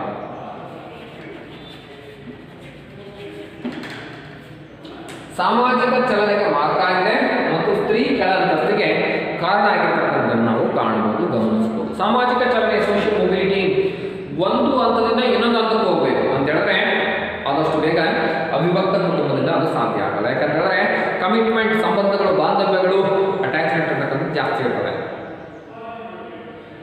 ಒಂದು ಮನೆ ಕಟ್ಟಬೇಕು, ಗಂಡ ಹೆಂಡತಿ ಇಬ್ಬರು ಇದ್ದಾರೆ ಅಂದ್ರೆ ಒಂದು ಸಣ್ಣದಾಗ ಒಂದು ಚಿಕ್ಕದಾಗ ಒಂದು ನೀಟಾಗಿರ್ತಕ್ಕಂಥ ಮನೆ ಕಟ್ಕೋಬಹುದು. ಆದರೆ ಜಾಯಿಂಟ್ ಫ್ಯಾಮಿಲಿ, 2-3 ಅಣ್ಣ ತಮ್ಮಂದಿರಿದ್ದಾರೆ, ಅವರೆಲ್ಲರಿಗೂ ಫ್ಯಾಮಿಲಿ ಇದೆ, ಅವರೆಲ್ಲರಿಗೂ ಕೂಡ ಮಕ್ಕಳಿದ್ದಾರೆ, ಅವರೆಲ್ಲರಿಗೂ ಕೂಡ ಅಡ್ಜಸ್ಟ್ ಆಗ್ತಕ್ಕಂಥ ದೊಡ್ಡ ಮನೆ ಕಟ್ಟಬೇಕು, ನಿಧಾನ ಮಾಡ್ತಾರೆ. ವೈಟ್ ಆ್ಯಂಡ್ ಸಿ, ಮಕ್ಕಳು ಮದುವೆ ಮಾಡಬೇಕು, ಒಂದು ಹಂತಕ್ಕೆ ಬರಬೇಕು, ಆದಾಯ ನೋಡ್ಕೋಬೇಕು, ಇದೆಲ್ಲ ಆದಮೇಲೆ ಕಟ್ಟಲಿಕ್ಕೆ ಟ್ರೈ ಮಾಡ್ತಾರೆ. ಹಾಗಾಗಿ ಸಾಮಾಜಿಕ ಚಲನೆಗೆ ಅವಿಭಕ್ತ ಕುಟುಂಬ ಅಂತಕ್ಕಂಥದ್ದು ಮಾರಕ ಆಗಿದೆ. ಚಲನೆ ಆಗಲ್ಲ ಅಂತಲೇ ಹೇಳಲ್ಲ, ಆದರೆ ವಿಭಕ್ತ ಕುಟುಂಬಗಳ ಆಚರಣೆಯಲ್ಲಿರ್ತಕ್ಕಂಥ ಸಮಾಜಕ್ಕೆ ಹೋಲಿಕೆ ಮಾಡಿದಾಗ ಅವಿಭಕ್ತ ಕುಟುಂಬ ಇರ್ತಕ್ಕಂತಹ ಸಮಾಜಗಳ ಚಲನೆಯ ಪ್ರಮಾಣ ವ್ಯತ್ಯಾಸ ಆಗಿರ್ತದೆ, ವೈವಿಧ್ಯಮಯವಾಗಿರ್ತದೆ, ಅಂದರೆ ತಡವಾಗಿರ್ತದೆ. ಯಾವುದೇ ನಿರ್ಧಾರಗಳು, ಆಸ್ತಿ ತಗೋಬೇಕು, ಗಂಡ ಹೆಂಡತಿ ಇಬ್ಬರೇ ಇದ್ದಾರೆ ಅಥವಾ ಮಕ್ಕಳಿದ್ದಾರೆ, ದಿಢೀರನ್ನ ವಿಚಾರ ಮಾಡ್ತಾರೆ, ನಾಳೆ ನಾಳೆ ತಗೋಬೇಕು ಬೇಡ ತಗೊಂಡಿರ್ತಾರೆ ದಿಢೀರನಿಗೆ. ಆದರೆ ಜಾಯಿಂಟ್ ಫ್ಯಾಮಿಲಿನಲ್ಲಿ ಅವ್ರನ್ನ ಕೇಳಬೇಕು, ಇವ್ರನ್ನ ಕೇಳಬೇಕು, ಆ ವಿಚಾರ ಮಾಡೋದು ಈ ವಿಚಾರ ಮಾಡಬೇಕು, ಲೇಟ್ ಆಗುತ್ತೆ. ಆಸ್ತಿ, ಮನೆ ತಗೋಬೇಕು, ಸೈಟ್ ತಗೋಬೇಕು, ಹೊಲ ತಗೋಬೇಕು, ಯಾವುದಾದ್ರೂ ಒಂದು ಕೆಲಸವನ್ನು ಮಾಡಬೇಕು. ಈ ರೀತಿಯಾಗಿ ಹಿರಿಯರ ಒಪ್ಪಿಗೆಯ ಮೇರೆಗೆ ನಾವು ಕೆಲಸ ಕಾರ್ಯಗಳನ್ನು ಅಥವಾ ಜವಾಬ್ದಾರಿಗಳನ್ನು ನಿಭಾಯಿಸ್ತಕ್ಕಂಥ ಸನ್ನಿವೇಶ ಬಂದಿರೋದ್ರಿಂದ ಸಾಮಾಜಿಕವಾಗಿರ್ತಕ್ಕಂತಹ ಚಲನೆ ಅಂತಕ್ಕಂಥದ್ದನ್ನು ದಿಢೀರನ್ನು ಕಾಣಲಿಕ್ಕೆ, ಆದಷ್ಟು ತೀವ್ರವಾಗಿರ್ತಕ್ಕಂತಹ ಚಲನೆಯನ್ನು ಕಾಣಲಿಕ್ಕೆ ಸಾಧ್ಯ ಆಗಲ್ಲ. ಹಾಗಾಗಿ ಅವಿಭಕ್ತ ಕುಟುಂಬದಿಂದ ಸಾಮಾಜಿಕ ಚಲನೆಯ ಪ್ರಮಾಣ ನಿಧಾನಕ್ಕೆ ಆಗುತ್ತೆ. ಮುಂದುವರಿತ ಕೆಳ ಅಂತಸ್ತಿಗೆ, ಸ್ತ್ರೀಯರ ಕೆಳ ಅಂತಸ್ತಿಗೆ ಹಿಂದೂ ಅವಿಭಕ್ತ ಕುಟುಂಬದಲ್ಲಿ ಮಹಿಳೆಯರಿಗೆ ದ್ವಿತೀಯ ಅಂತಸ್ತಿನ ಸ್ಥಾನಮಾನ ಅಂತಕ್ಕಂಥದ್ದು ಇದಾವೆ. ಫಸ್ಟ್ ಪ್ರಿಯಾರಿಟಿ ಇಲ್ಲ, ಸೆಕೆಂಡ್ ಪ್ರಿಯಾರಿಟಿ. ಹಿಂದೂ ಅವಿಭಕ್ತ ಕುಟುಂಬದಲ್ಲಿ ಮಹಿಳೆಯರಿಗೆ ಕೆಳ ದರ್ಜೆಯ ಸ್ಥಾನಮಾನ, ಗಂಡ ಹೇಳಿದ್ರೆ ಕೇಳಬೇಕು, ಗಂಡನ ಕೆಲಸ ಕಾರ್ಯಗಳಿಗೆ ಸಪೋರ್ಟ್ ಮಾಡಬೇಕು, ಬೆನ್ನೆಲುಬಾಗಿ ನಿಂತಿರಬೇಕು. ಈ ರೀತಿಯಾಗಿರ್ತಕ್ಕಂತಹ ಮನೋಭಾವನೆ ಇರೋದ್ರಿಂದ ಅವಿಭಕ್ತ ಕುಟುಂಬದಲ್ಲಿ ಮಹಿಳೆಯರು ಕೆಳ ಅಂತಸ್ತಿನ ಸ್ಥಾನಮಾನವನ್ನು ಹೊಂದಿರತಕ್ಕಂಥದ್ದನ್ನು ನಾವು ಕಾಣಬಹುದು, ಗಮನಿಸಬಹುದು. ಹಾಗಾಗಿ ಹಿಂದೂ ಅವಿಭಕ್ತ ಕುಟುಂಬ ಈ ಪ್ರಮುಖ 5 ಅನುಕೂಲಗಳನ್ನು, ಈ ಪ್ರಮುಖ 5 ಅನಾನುಕೂಲಗಳನ್ನು ಹೊಂದಿರತಕ್ಕಂಥದ್ದನ್ನು ನಾವು ಕಾಣಬಹುದು. ಮುಂದುವರಿತಾ ಅವಿಭಕ್ತ ಕುಟುಂಬದ ಪರಿವರ್ತನೆಗಳು. ಅವಿಭಕ್ತ ಕುಟುಂಬದ ಪರಿವರ್ತನೆಗಳು, ಚೇಂಜಸ್, ಏನೇನು ಚೇಂಜಸ್ ಆಗಿದೆ, ಹಿಂದೂ ಅವಿಭಕ್ತ ಕುಟುಂಬದಲ್ಲಿ ಏನೇನು ಪರಿವರ್ತನೆ ಆಗಿದೆ? ಪರಿವರ್ತನೆಗಳು ಹಿಂದೂ ಅವಿಭಕ್ತ ಕುಟುಂಬದಲ್ಲಿ ಪ್ರಮುಖ ಎರಡು ರೀತಿಯಾಗಿರ್ತಕ್ಕಂಥ ಪರಿವರ್ತನೆಯಾಗಿದೆ. ಕಾರ್ಯಾತ್ಮಕ ಪರಿವರ್ತನೆ ಮತ್ತು ರಚನಾತ್ಮಕವಾಗಿರ್ತಕ್ಕಂತಹ ಪರಿವರ್ತನೆಯನ್ನ ಪ್ರಮುಖ ಎರಡು ವಿಭಾಗಗಳಾಗಿ ವಿಂಗಡಣೆ ಮಾಡಿ ಅಧ್ಯಯನವನ್ನು ಮಾಡಬಹುದು. Structural changes and functional changes ಅಂದ್ರೆ ಇದಕ್ಕೂ ಮುಂಚೆ ಅವಿಭಕ್ತ ಕುಟುಂಬ ಏನೇನು ಕೆಲಸವನ್ನ ಮಾಡ್ತಾ ಇತ್ತು, ಈಗ ಏನೇನು ಕೆಲಸ ಮಾಡ್ತಾ ಇದೆ. ಇದಕ್ಕೂ ಮುಂಚೆ ಇಂದು ಅವಿಭಕ್ತ ಕುಟುಂಬ ಯಾವ ರೀತಿಯಾಗಿರ್ತಕ್ಕಂಥ ಕೆಲಸ ಕಾರ್ಯವನ್ನು ಮಾಡ್ತಾ ಇತ್ತು, ಈಗ ಯಾವ ರೀತಿಯಾಗಿರ್ತಕ್ಕಂಥ ಕೆಲಸ ಕಾರ್ಯವನ್ನು ಮಾಡ್ತಾ ಇದೆ ಅಂತಕ್ಕಂಥ ಅಂಶವನ್ನು ತಿಳಿಯೋದಾದ್ರೆ, ಅದೇ ರೀತಿ ಇದಕ್ಕೂ ಮುಂಚೆ ಇಂದು ಅವಿಭಕ್ತ ಕುಟುಂಬ ಯಾವ ರೀತಿ ರಚನೆ ಆಗ್ತಾ ಇದೆ, ಸ್ಟ್ರಕ್ಚರಲ್ ಯಾವ ರೀತಿ ರಚನೆ ಆಗ್ತಾ ಇತ್ತು, ಈಗ ಯಾವ ರೀತಿ ರಚನೆ ಆಗ್ತಿದೆ ಅಂತಕ್ಕಂಥದ್ದು ತಿಳಿಯೋದಾದ್ರೆ, ಮೊದಲನೇದಾಗಿ ರಚನಾತ್ಮಕ ಪರಿವರ್ತನೆಗಳು, ಸ್ಟ್ರಕ್ಚರಲ್ ಚೇಂಜಸ್. ರಚನಾತ್ಮಕ ಪರಿವರ್ತನೆಗಳು, ರಚನಾತ್ಮಕ ಪರಿವರ್ತನೆ, ಸ್ಟ್ರಕ್ಚರಲ್ ಚೇಂಜಸ್. ಅದರಲ್ಲಿ ಮೊದಲಾಗಿ ಅವಿಭಕ್ತ ಕುಟುಂಬದ ಗಾತ್ರದಲ್ಲಿ ಪರಿವರ್ತನೆಗಳು. ಅವಿಭಕ್ತ ಕುಟುಂಬದಲ್ಲಿನ ಗಾತ್ರದಲ್ಲಿ ಪರಿವರ್ತನೆಗಳು. ಅವಿಭಕ್ತ ಕುಟುಂಬದ ಗಾತ್ರದಲ್ಲಿ ಪರಿವರ್ತನೆಗಳು. ಇಂದು ಅವಿಭಕ್ತ ಕುಟುಂಬದಲ್ಲಿ ಈ ಮೊದಲು ಗಾತ್ರ ಹೇಗಿತ್ತಪ್ಪ ಅಂತ ಹೇಳಿದ್ರೆ, ಬೃಹತ್ತಾಗಿರ್ತಕ್ಕಂಥ ಗಾತ್ರವನ್ನು ಹೊಂದಿದ್ದು, ದೊಡ್ಡದಾಗಿರ್ತಕ್ಕಂಥ ಗಾತ್ರವನ್ನ ಅಂತ ಹೇಳಿದ್ರೆ, ಇಂದು ಅವಿಭಕ್ತ ಕುಟುಂಬ ಪೀಳಿಗೆಗಳ ಸಮಾವೇಶ ಇತ್ತು. ಅಂದ್ರೆ ಒಬ್ಬ ತಂದೆಗೆ 4-5 ಜನ ಮಕ್ಕಳು, ಅವರಿಗೆ ನಂತರ ಮತ್ತೆ 4-5 ಜನ ಮಕ್ಕಳು, ಅವರಿಗೆ ನಂತರ 4-5 ಜನ ಮಕ್ಕಳು. ಹೀಗೆ ಗಾತ್ರ ಏನಾಗಿತ್ತು, ವಿಶಾಲವಾಗಿತ್ತು. ಈಗೇನಾಗಿದೆ, ಗಾತ್ರದಲ್ಲಿ ಒಬ್ಬ ತಂದೆಗೆ 2 ಮಕ್ಕಳು, ನಂತರ ಮತ್ತೆ 2 ಮಕ್ಕಳು, ನಂತರ ಮತ್ತೆ ಈ ರೀತಿಯಾಗಿ ಗಾತ್ರ ಏನಾಗಿದೆ, ಚಿಕ್ಕದಾಗಿದೆ. ರಚನೆ ಮೊದಲು ಹೆಂಗಿತ್ತು, ಅವಿಭಕ್ತ ಕುಟುಂಬದ ದೊಡ್ಡದಾಗಿತ್ತು, ಮಕ್ಕಳ ಸಂಖ್ಯೆ ಜಾಸ್ತಿ ಆಗಿತ್ತು. ಮೊದಲು 4-5 ಜನ, 5-6 ಜನ, 6 ಜನ, 12 ಜನ ತನಕ ಮಕ್ಕಳನ್ನ ಪಡ್ಕೊಳ್ತಾ ಇದ್ದ ಕಾರಣ ಅವತ್ತಿನ ಸಂದರ್ಭದ ವೈದ್ಯಕೀಯ ಸೌಲಭ್ಯಗಳು ಕ್ಷೀಣವಾಗಿತ್ತು, ಕಡಿಮೆಯಾಗಿತ್ತು. ಯಾವ ಮಗು ಉಳಿಯುತ್ತೆ, ಯಾವ ಮಗು ಉಳಿಯಲ್ಲ ಅಂತಕ್ಕಂಥ ಅಪನಂಬಿಕೆ. ಆದರೆ ಈಗಿನ ವೈಜ್ಞಾನಿಕ ಕ್ಷೇತ್ರದಲ್ಲಾಗಿರ್ತಕ್ಕಂಥ ಅಮೂಲಾಗ್ರವಾಗಿರ್ತಕ್ಕಂಥ ಬದಲಾವಣೆಗಳಿಂದ, ಅಮೂಲಾಗ್ರವಾಗಿರ್ತಕ್ಕಂಥ ಚೇಂಜಸ್ಗಳಿಂದ ತಮ್ಮ ಮಕ್ಕಳನ್ನು ಪಡಿತಕ್ಕಂಥ ಸಂಖ್ಯಾ ಪ್ರಮಾಣದಲ್ಲಿ ವ್ಯತ್ಯಾಸವನ್ನು ಮಾಡ್ತಾ ಇದ್ದಾರೆ. ಇಂದು ಅವಿಭಕ್ತ ಕುಟುಂಬದಲ್ಲಿ ಗಾತ್ರದಲ್ಲಿ ಪರಿವರ್ತನೆ, ಚಿಕ್ಕ ಗಾತ್ರ ಇದೆ, ಜೊತೆಯಾಗಿದ್ದಾರೆ, ಒಟ್ಟಾಗಿದ್ದಾರೆ. ಮೊದಲು 40-50 ಜನ ಸಂಖ್ಯೆ ಇರ್ತಕ್ಕಂಥದ್ದು ಇವತ್ತು 10ರಿಂದ 12 ಜನ, 15 ಜನ ಅಷ್ಟು ಜಾಯಿಂಟ್ ಫ್ಯಾಮಿಲಿ. 2-3 ಜನ ಮಕ್ಕಳಿದ್ದು, ಅವರಿಗೆ ಮತ್ತೆ 2-3 ಜನ ಮಕ್ಕಳಿದ್ರು ಕೂಡ ಸಂಖ್ಯಾ ಪ್ರಮಾಣ ಏನಾಗಿದೆ, ಕಡಿಮೆ ಇದೆ. ಮೊದಲು 6 ಜನ, 7 ಜನ, 8 ಜನ, 10 ಜನ ಈ ರೀತಿಯಾಗಿರ್ತಕ್ಕಂಥ ಮಕ್ಕಳನ್ನು ಪಡ್ಕೊಳ್ತಾ ಇದ್ರು. ಆದರೆ ಈಗ ಸಂಖ್ಯಾತ್ಮಕವಾಗಿ ಕಡಿಮೆ ಮಕ್ಕಳನ್ನು ಹೊಂದತಕ್ಕಂಥ ಪ್ರಕರಣವನ್ನು ನಾವು ಕಾಣಬಹುದು, ಗಮನಿಸಬಹುದು. ಮುಂದುವರಿತಾ ಆಸ್ತಿಯ ಒಡೆತನದಲ್ಲಿ ಪರಿವರ್ತನೆಗಳು. ಆಸ್ತಿಯ ಒಡೆತನದಲ್ಲಿ ಪರಿವರ್ತನೆಗಳು ಅಂದ್ರೆ, ಈ ಮೊದಲು ಆಸ್ತಿ ಕೇವಲ ಪುರುಷರಿಗಷ್ಟೇ ಸಂಬಂಧಿಸಿದ್ದು. ಹೆಂಗ್ ರಚನೆ ಇತ್ತಪ್ಪ ಈ ಮೊದಲು ಅಂತ ಹೇಳಿದ್ರೆ, ಆಸ್ತಿ ಕೇವಲ ಪುರುಷರಿಗಷ್ಟೇ ಸಂಬಂಧಿಸಿರ್ತಕ್ಕಂಥದ್ದು, ಗಂಡು ಮಕ್ಕಳಿಗಷ್ಟೇ. ಆದರೆ ಈಗ ಹೆಣ್ಮಕ್ಳಿಗೂ ಕೂಡ ಸಂಬಂಧಿಸಿದ್ದು. ಮಹಿಳೆಯರು ಕೂಡ ಕುಟುಂಬದ ಆಸ್ತಿಯಲ್ಲಿ ಸಮನಾಗಿರ್ತಕ್ಕಂಥ ಹಕ್ಕನ್ನು ಹೊಂದಿರತಕ್ಕಂಥದ್ದನ್ನು, ಮಹಿಳೆಯರು ಕೂಡ, ಹೆಣ್ಮಕ್ಳು ಕೂಡ ಕುಟುಂಬದ ಆಸ್ತಿಯಲ್ಲಿ ಕಾನೂನಿನ ಪ್ರಕಾರ ಏನೋ ಸರ್ಕಾರ ಜಾರಿಯಲ್ಲಿರ್ತಕ್ಕಂಥ ಕಾನೂನುಗಳಿದ್ದಾವೆ. ಆ ಕಾನೂನುಗಳು ಮಹಿಳೆಗೆ ಅವಿಭಕ್ತ ಕುಟುಂಬದಲ್ಲಿ ತನ್ನ ತಂದೆಯ ಆಸ್ತಿಯಲ್ಲಿ ಸಮನಾಗಿರ್ತಕ್ಕಂತಹ ಪಾಲನ್ನು ಹೊಂದಲಿಕ್ಕೆ ಮುಕ್ತವಾಗಿರ್ತಕ್ಕಂಥ ಅವಕಾಶವನ್ನು ನೀಡಿದವೆ. ಇಂದು ಅವಿಭಕ್ತ ಕುಟುಂಬದಲ್ಲಿ ಇರ್ತಕ್ಕಂಥ ಮಹಿಳೆಯರು, ಪುರುಷರು ಯಾವ ರೀತಿ ಆಸ್ತಿ ಮೇಲೆ ಹಕ್ಕನ್ನು, ರೈಟ್ಸ್ ಅನ್ನು ಹೊಂದಿದಾರೋ ಅದೇ ರೀತಿಯಾಗಿರ್ತಕ್ಕಂಥ ಹಕ್ಕನ್ನು, ಅದೇ ರೀತಿಯಾಗಿರ್ತಕ್ಕಂಥ ರೈಟ್ಸ್ ಅನ್ನ ಮಹಿಳೆಯರು ಕೂಡ ಹೊಂದಿರತಕ್ಕಂಥ ಸನ್ನಿವೇಶವನ್ನು ನಾವು ಕಾಣಬಹುದು, ಗಮನಿಸಬಹುದು.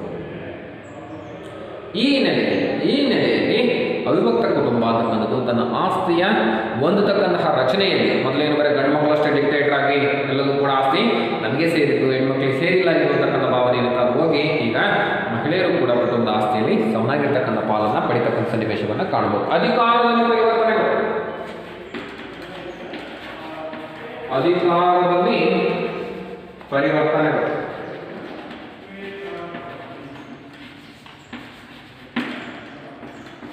ಅಧಿಕಾರದಲ್ಲಿ ಪರಿವರ್ತನೆಗಳು ಅಂದ್ರೆ, ಈಗ ಅಧಿಕಾರದಲ್ಲಿ ಪರಿವರ್ತನೆ ಅಂತಕ್ಕಂಥವು ಹೇಳಿರ್ತವೆ.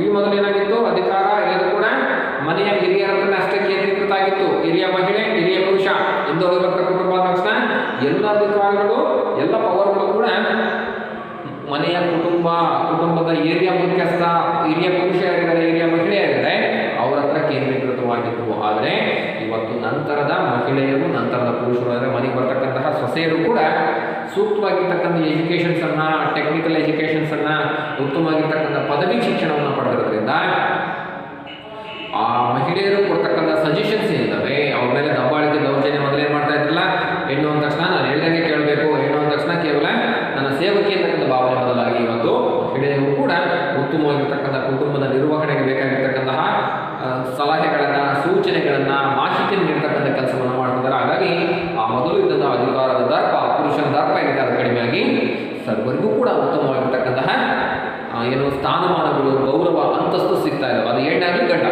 ಅಣ್ಣ ಹೇಳ್ದಂಗೆ ಕೇಳಬೇಕು. ಇಲ್ಲ ತಮ್ಮ ಯಾವುದಾದ್ರು ಒಂದು ಉತ್ತಮವಾಗಿರ್ತಕ್ಕಂಥ ಮಾತನ್ನು, ಜ್ಞಾನವನ್ನು, ಆಧುನಿಕವಾಗಿರ್ತಕ್ಕಂಥ ಶಿಕ್ಷಣದಿಂದ ಪಡೆದಿರ್ತಕ್ಕಂಥ ಮಾಹಿತಿಯನ್ನು ತಿಳಿಸ್ತಾನೆ, ಅವನ ಮಾತಿಗೂ ಬೆಲೆ ಕೊಡೋಣ ಅಂತಕ್ಕಂಥ ವಾತಾವರಣ ನಿರ್ಮಾಣ ಆಗಿದೆ. ಅಂದರೆ ಡಿಕ್ಟೇಟರ್ಶಿಪ್, ಸರ್ವಾಧಿಕಾರಿ ಧೋರಣೆ ಇವತ್ತು ಕಡಿಮೆ ಆಗಿರ್ತಕ್ಕಂಥದ್ದನ್ನು ಕಾಣಬಹುದು. ನಾನು ಹೇಳ್ದಂಗೆ ಕೇಳಬೇಕಂತಕ್ಕಂಥ ಭಾವನೆ ಇವತ್ತು ಕಡಿಮೆಯಾಗಿ ಸರ್ವರಿಗೂ ಕೂಡ ಸಮಪಾಲು ಅಂತಕ್ಕಂತಹ ಸಮನಾಗಿರ್ತಕ್ಕಂಥ ಅಧಿಕಾರವನ್ನು ನಾವು ಕಾಣಬಹುದು, ಗಮನಿಸಬಹುದು. ಮುಂದುವರಿತಾ ಜೀವನ ಸಂಗಾತಿ ಸ್ತ್ರೀಯರ ಅಂತಸ್ತು ಮತ್ತು ಸ್ಥಾನಮಾನದಲ್ಲಿ ಪರಿವರ್ತನೆ. ಸ್ತ್ರೀಯರ ಅಂತಸ್ತು ಮತ್ತು ಸ್ಥಾನಮಾನದಲ್ಲಿ ಪರಿವರ್ತನೆ.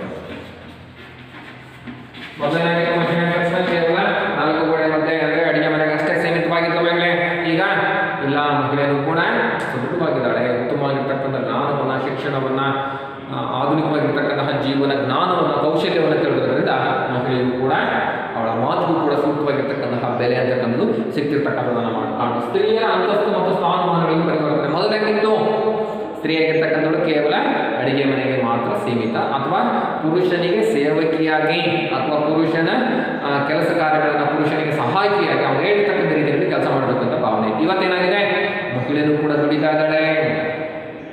ತನ್ನ ಜ್ಞಾನದಿಂದ, ತನ್ನ ಬುದ್ಧಿವಂತಿಕೆಯಿಂದ, ತನ್ನ ಪದವಿಯಿಂದ ಮಹಿಳೆಯರು ಕೂಡ ತಾನಿರ್ತಕ್ಕಂಥ ಸ್ಥಳದಲ್ಲೇ ಸೂಕ್ತವಾಗಿರ್ತಕ್ಕಂಥ ದುಡಿಮೆಯನ್ನು, ಉದಾಹರಣೆಗೆ ಹೈನುಗಾರಿಕೆಯನ್ನು, ಹಸುವನ್ನು ಸಾಕೋದ್ರ ಮೂಲಕ, ಉದಾಹರಣೆಗೆ ರಾಟೆ ಹೊಲಿಯೋದ್ರ ಮೂಲಕ, ಯಾವುದಾದ್ರೂ ಒಂದು ಕರಕುಶಲ ಕಲೆಯನ್ನು ಅವರು ಮಾಡೋದ್ರ ಮೂಲಕ ಹಲವು ದುಡಿಮೆಯನ್ನು ಮಾಡ್ತಿದ್ದಾರೆ. ತನ್ನಷ್ಟಕ್ಕೆ ತಾನೇ ಸ್ವಯಾರ್ಜಿತವಾಗಿ ಸ್ವಸಹಾಯ ಸಂಘಟನೆಗಳಲ್ಲಿ ಮೆಂಬರ್ ಆಗೋದ್ರ ಮೂಲಕ. ಈ ಹಿನ್ನೆಲೆಯಲ್ಲಿ ಸ್ತ್ರೀಯರು ಆದಾಯವನ್ನು ಗಳಿಸ್ತಿದ್ದಾರೆ ಅಂದರೆ ಅವರಿಗೆ ಸಮಾಜದಲ್ಲಿ ಅಥವಾ ಕುಟುಂಬದಲ್ಲಿರ್ತಕ್ಕಂತಹ ಗೌರವ, ಅಂತಸ್ತು, ಸ್ಥಾನಮಾನ ಏನಾಗಿರ್ತದೆ, ಬದಲಾಗಿರ್ತದೆ. ಹಾಗಾಗಿ ಅವಿಭಕ್ತ ಕುಟುಂಬದಲ್ಲಿ ಸ್ತ್ರೀಯರ ಅಂತಸ್ತು ಮತ್ತು ಸ್ಥಾನಮಾನ ಅಪ್ಗ್ರೇಡ್ ಆಗಿದ್ದಾವೆ, ಉನ್ನತೀಕರಣ ಆಗಿದ್ದಾವೆ ಅಂತಕ್ಕಂಥದ್ದನ್ನು ನಾವು ತಿಳಿಯಬಹುದು. ಮುಂದುವರಿತಾ ಜೀವನ ಸಂಗಾತಿ ಆಯ್ಕೆಗಳು ಮತ್ತು ಸಂಬಂಧಗಳಲ್ಲಿ ಪರಿವರ್ತನೆ. ಜೀವನ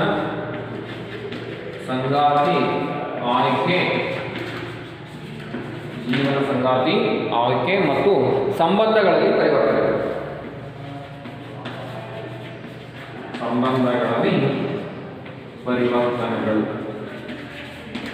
ಮೊದಲೇನಾಗಿತ್ತು ಅಂತ ಹೇಳಿದ್ರೆ ಪೂರ್ವ ನಿರ್ಧಾರಿತವಾಗಿರ್ತಕ್ಕಂತಹ ವಿವಾಹ ಇತ್ತು.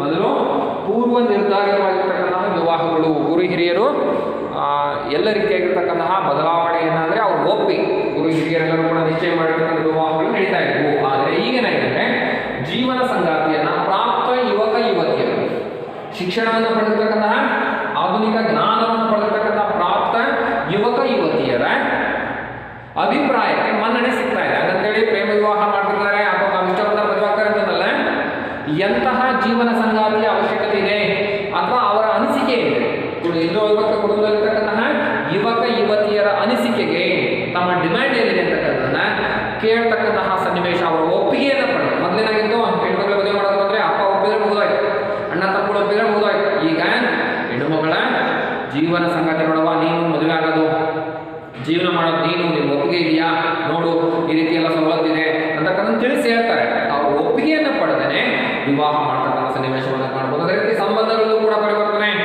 ಈ ಮೊದಲೇನಾಗಿತ್ತು ಅಂತ ಹೇಳಿದ್ರೆ ಸಂಬಂಧಗಳಲ್ಲಿ ಬಹಳ ಪುರುಷರು ದೌರ್ಜನ್ಯವನ್ನು ಮಾಡ್ತಕ್ಕಂಥ ಪ್ರಕರಣ ಜಾಸ್ತಿ ಆಗಿತ್ತು. ಆದರೆ ಈಗ ಸಂಬಂಧಗಳು ಗಂಡು ಹೆಣ್ಣು ಸಮಾನ, ಕುಟುಂಬದಲ್ಲಿ ಯಾರು ಮೇಲಲ್ಲ ಯಾರು ಕೀಳಲ್ಲ ಅಂತಕ್ಕಂಥ ಭಾವನೆ ಬೆಳೆದಿರ್ತಕ್ಕಂಥದ್ದನ್ನು ನಾವು ಕಾಣಬಹುದು. ನಂತರದಲ್ಲಿ ಅತ್ತೆ ಸೊಸೆಯ ಸಂಬಂಧಗಳಲ್ಲಿ ಪರಿವರ್ತನೆ. ಅತ್ತೆ ಸೊಸೆ ಅಂದ ತಕ್ಷಣ ಶತಶತಮಾನಗಳಿಂದ ಅವರು ಹೊಡೆದಾಡ್ತಾರೆ ಪರಸ್ಪರ ವಿರುದ್ಧ ಮನಸ್ಸಿನಲ್ಲಿ ಇರ್ತಾರೆ ಅಂತಕ್ಕಂಥದ್ದನ್ನ ನಾವೆಲ್ಲರೂ ಕೂಡ ಗಮನಿಸಿದ್ವಿ. ಮಾಧ್ಯಮಗಳು ಕೂಡ ಅದೇ ರೀತಿ ಬಿಂಬಿಸ್ತಕ್ಕಂಥದ್ದನ್ನ ಅತ್ತೆ ಸೊಸೆ ಅಂದ ತಕ್ಷಣ ಅವರು ವಿರುದ್ಧ ಮನಸ್ಥಿತಿಯಲ್ಲಿ ಇರ್ತಕ್ಕಂಥವ್ರು. ಈ ಸನ್ನಿವೇಶದ ಬದಲಾಗಿ ಇವತ್ತು ತಾಯಿ ಮಗಳ ರೀತಿಯಾಗಿರ್ತಕ್ಕಂಥ ವಾತಾವರಣ ನಿರ್ಮಾಣ ಆಗ್ತದೆ. ಕಾರಣ ಇಬ್ರು ಕೂಡ ಎಜುಕೇಟೆಡ್. ನಾನು ಅನುಭವಿಸಿರ್ತಕ್ಕಂಥ ಕಷ್ಟ ನನ್ನ ಸೊಸೆಗೆ ಬೇಡ, ಇಬ್ರು ಪರಸ್ಪರ ಉತ್ತಮವಾಗಿರ್ತಕ್ಕಂಥ ಮನಸ್ಸಿಂದ ಇರೋಣ, ಯಾವುದೇ ರೀತಿಯಾಗಿರ್ತಕ್ಕಂಥ ವೈಮನಸ್ಸನ್ನು ಮಾಡ್ಕೊಳ್ಳೋದು ಬೇಡ ಅಂತಕ್ಕಂಥ ರೀತಿಯಲ್ಲಿ ಬದುಕ್ತಿರ್ತಕ್ಕಂಥ ಸನ್ನಿವೇಶವನ್ನು ಕಾಣಬಹುದು. ಅತ್ತೆ ಸೊಸೆಯ ಭಾವನೆಯಲ್ಲಿ ಇವತ್ತು ತಾಯಿ ಮಗಳ ಭಾವನೆ. ಯಾಕಂದ್ರೆ ಇಬ್ರು ಕೂಡ ಎಜುಕೇಟೆಡ್, ಇಬ್ರು ಕೂಡ ಗ್ರಾಜುಯೇಟ್ಸ್, ಇಬ್ರು ಕೂಡ ಎಂಪ್ಲಾಯ್ಸ್. ಈ ರೀತಿಯಾಗಿರ್ತಕ್ಕಂಥ ಸನ್ನಿವೇಶದಲ್ಲಿ ಪರಸ್ಪರ ಸನ್ನಿವೇಶಗಳನ್ನು ನಿಭಾಯಿಸ್ತಕ್ಕಂಥ ಶಕ್ತಿ ಇಬ್ಬರಲ್ಲೂ ಕೂಡ ಜ್ಞಾನ ಇಬ್ಬರಲ್ಲಿರೋದ್ರಿಂದ ಪರಸ್ಪರ ಉತ್ತಮವಾಗಿರ್ತಕ್ಕಂಥ ಬಾಂಧವ್ಯಗಳನ್ನು ಕಾಣಬಹುದು. ನಂತರದಲ್ಲಿ ದುರ್ಬಲವಾಗುತ್ತಿರುವ ಕೌಟುಂಬಿಕ ನಿಯಮಗಳು. ಕೌಟುಂಬಿಕ ನಿಯಮಗಳು, ಕೆಲವೊಂದು ನಿಯಮಗಳು ಏನಾಗ್ತದೆ ಅಂತ ಹೇಳಿದ್ರೆ ದುರ್ಬಲವಾಗ್ತಾ ಇದ್ದಾವೆ. ಸಮಾನತೆ, ಸ್ವಾತಂತ್ರ್ಯ ಮತ್ತು ಪ್ರಜಾಪ್ರಭುತ್ವ, ವ್ಯಕ್ತಿವಾದ, ವೈಚಾರಿಕತೆ, ಈ ಎಲ್ಲ ಅಂಶಗಳು ಬಂದಿರೋದ್ರಿಂದ ಸಮಾನತೆ ಬೇಕು, ವೈಚಾರಿಕತೆ ಬೇಕು, ವ್ಯಕ್ತಿವಾದ ಬೇಕು, ಈ ಅಂಶಗಳು ಬಂದಿರೋದ್ರಿಂದ, ಪ್ರಜಾಪ್ರಭುತ್ವ ಬಂದಿರೋದ್ರಿಂದ ಎಲ್ಲರಿಗೂ ಕೂಡ ಮಹಿಳೆಯರಿಗೆ, ಪುರುಷರಿಗೆ, ಮಕ್ಕಳಿಗೆ ಸರ್ವರಿಗೂ ಕೂಡ ಪ್ರಜಾಪ್ರಭುತ್ವದಲ್ಲಿ ಸಂವಿಧಾನ ಸೂಕ್ತ ಸ್ಥಾನಮಾನವನ್ನು, ಗೌರವವನ್ನು, ಅಂತಸ್ತನ್ನು ಕಲ್ಪಿಸಿರೋದ್ರಿಂದ ಯಾವುದೇ ರೀತಿಯಾಗಿರ್ತಕ್ಕಂಥ ತಾರತಮ್ಯ, ಮೇಲು ಕೀಳುತ್ತಕ್ಕಂಥ ಹೆಣ್ಣು ಈ ರೀತಿ ಇರಬೇಕು, ಸಮಾನ ಅವರು ಕೂಡ ಈ ರೀತಿಯಾಗಿರ್ತಕ್ಕಂತಹ ಸವಲತ್ತುಗಳು, ವ್ಯಕ್ತಿವಾದ, ವೈಚಾರಿಕತೆ, ದೇಶ ವಿದೇಶಗಳಲ್ಲಿ ವಿಭಿನ್ನ ಸಮಾಜ ಸಂಸ್ಕೃತಿಗಳಲ್ಲಿ ಸಮಾನತೆಯಿಂದ ಬದುಕಿರ್ತಕ್ಕಂತಹ ಐಡಿಯಲ್ಸ್ಗಳು ಅಥವಾ ಎಕ್ಸಾಂಪಲ್ಸ್ಗಳು ಇರೋದ್ರಿಂದ ಇವತ್ತಿನ ಅವಿಭಕ್ತ ಕುಟುಂಬದಲ್ಲಿನ ಸಂಬಂಧಗಳಲ್ಲಿ ಇರ್ತಕ್ಕಂಥ ಏನಾಗಿದ್ದಾರೋ ಅವೆಲ್ಲವೂ ಕೂಡ ಪರಿವರ್ತನೆ ಆಗಿರ್ತಕ್ಕಂಥದ್ದನ್ನು ನಾವು ಕಾಣಬಹುದು. ಮುಂದುವರಿತಾ ಕೊನೆಯದಾಗಿ ಅವಲಂಬಿತ ಅಣು ಕುಟುಂಬಗಳಿಗೆ ದೊರೆಯುತ್ತಿರುವ ಜನಪ್ರಿಯತೆ ಅಂದರೆ ಡಿಪೆಂಡೆಂಟ್ ಜಾಯಿಂಟ್ ಫ್ಯಾಮಿಲಿ.